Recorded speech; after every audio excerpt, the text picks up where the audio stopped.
How to grieve for a pet, यानी कि unfortunately अगर हमारे पेट ने या किसी के भी पेट ने बॉडी छोड़ दी है, अपनी फिजिकल बॉडी को बाय बाय कह दिया है, अलविदा कह दिया है, तो ऐसे समय में हम कैसे शोक मनाएं?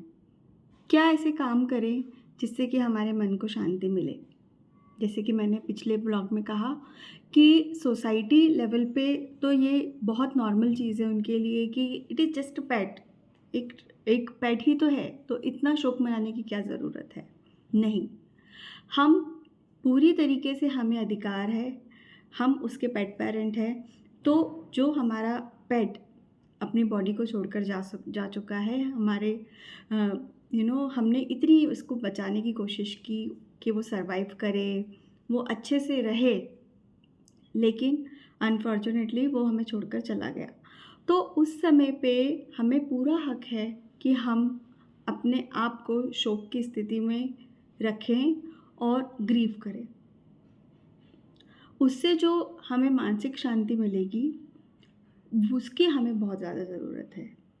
अदरवाइज़ लोग कहते हैं कि मैं इतना ज़्यादा सोचने लगी हूँ मेरे पेट के जाने के बाद कि वो कैसा होगा, या ऐसा क्यों हुआ, या क्या इस चीज़ के लिए मैं ज़िम्मेदार थी, या कभी-कभी ऐसा होता है कि हम खुद डिसीज़न हमें लेना पड़ता है कि अब उसको जाने दें।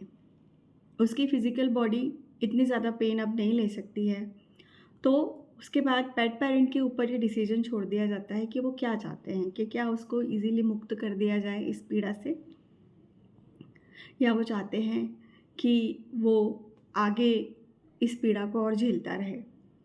तो एक प्रैक्टिकल डिसीज़न एक पॉइंट ऑफ टाइम पे हमें लेना ही पड़ता है। ये सब होने के बाद मैंने देखा है कि बहुत सारे पेरेंट्स जो होते हैं वो एक गिल्ट में जीते हैं काफ़ी समय तक, क्योंकि उनको मौका ही नहीं मिला है ग्रीव करने का, शोक मनाने का।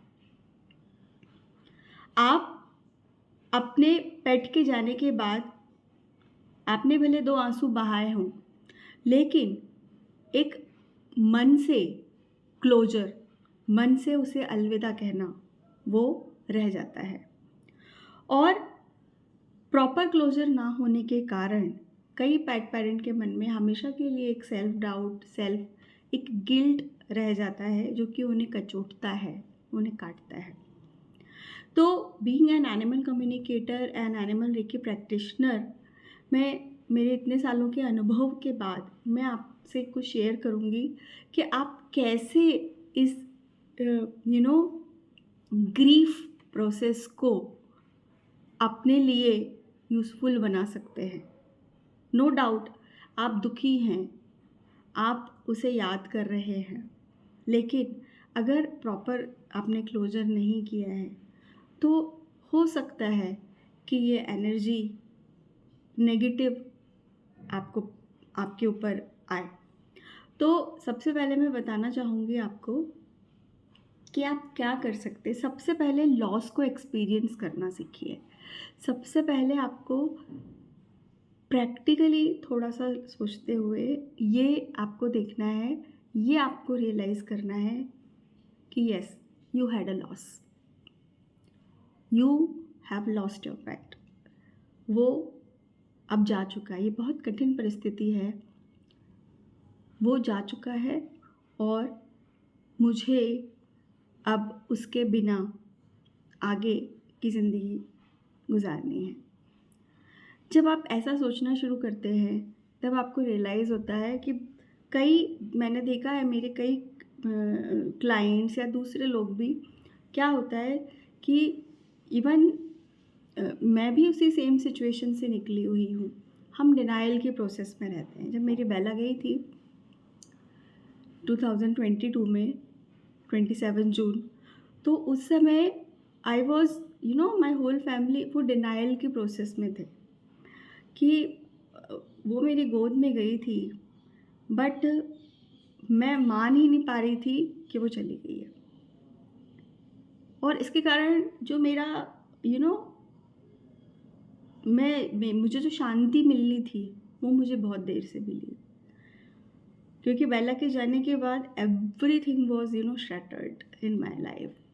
तो आपको सबसे पहले ये रियलाइज़ करना पड़ेगा कि yes you are at loss. उस चीज़ को एक्सेप्ट करो कि वो अभी कुछ समय के लिए आपसे, आपका पेट दूर चला गया है या उसने अपनी फिज़िकल बॉडी छोड़ दी है, लेकिन वो कभी ना कभी आपके पास ज़रूर आएगा किसी न किसी रूप में। दूसरा काम आप क्या करेंगे कि एक सेल्फ कंपैशन अपने ऊपर ट्राई करना शुरू कीजिए। अपने आप को थोड़ा सा ध्यान दीजिए, थोड़ी कद्र कीजिए अपनी फीलिंग्स की। और उस समय आप कुछ भी, जो चीज़ आपको सूट करती है वो आप ट्राई कर सकते हो। आप थोड़ा सा घूम फिर सकते हैं, आप उस चीज़ से ध्यान हटा सकते हैं, आप बाहर घूमने जा सकते हैं, आप मेडिटेशन कर सकते हैं।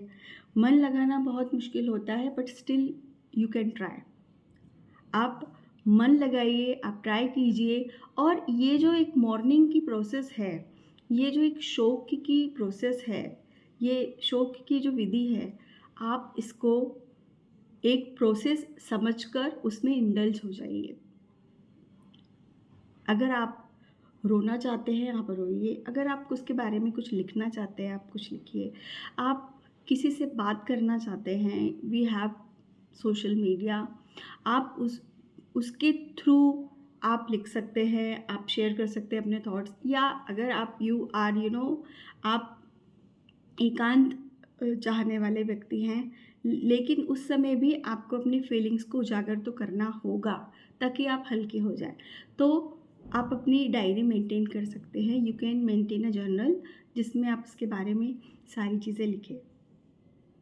नेक्स्ट, कई बारी ऐसा हो जाने के बाद, पेट के जाने के बाद जब ऐसी स्थिति होती है, तो उससे रिलेटेड जो भी चीज़ें होती हैं, उसका बिस्तर होता है, उसके खाने के बर्तन होते हैं, उसकी दवाइयाँ होती हैं, उसके टॉयज़ होते हैं, बहुत सारी चीज़ें होती हैं उससे रिलेटेड।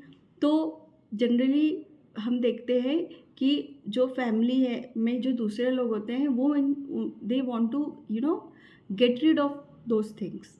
वो किसी को दे देते हैं, फेंक देते हैं, वो ये सारी चीज़ें करते हैं। हमको ऐसा नहीं करना है, हमको एट वंस कुछ भी नहीं करना है। हमको धीरे धीरे धीरे धीरे उसकी चीज़ों को हटाना है। और ट्राई कीजिए कि बहुत ही ज़्यादा अगर कोई ऑप्शन नहीं है तो ही आप उनको डिस्कार्ड करें, फेंकें। लेकिन बहुत सारी चीज़ें रीयूजेबल होती हैं। बेड है, उसके बर्तन हैं, उसकी कॉलर है, उसकी चेन है, बहुत सारी चीज़ें उनकी रीयूजेबल होती हैं। उनका खाना आप किसी को दे सकते हैं। तो ऐसे करके आप इसको एक प्रोसेस बनाइए और किसी भी चीज़ में ना जल्दी नहीं कीजिए, अदरवाइज़ आपको क्या है, ग्रीव करने का जो है समय नहीं मिलेगा और आप ग्रीव नहीं कर पाओगे। दूसरी बात ये है कि उसको मेमोरलाइज़ कीजिए, उसको मेमोरी बना दीजिए। किसी भी तरीके से आप उसको, अपने पेट की मेमोरीज़ को अपने पास रख सकते हैं। तो ये एक बहुत ही स्लो प्रोसेस होती है और ग्रेजुअल प्रोसेस होती है कि आप अपने पेट की यादों से दूर हो पाए, और ये बहुत कठिन होता है। लेकिन एक प्रॉपर क्लोजर के बाद, प्रॉपर एक ग्रीफ के बाद, शोक मनाने के बाद आपको सच्चाई पता चलती है कि yes, this is the new beginning, this is the life.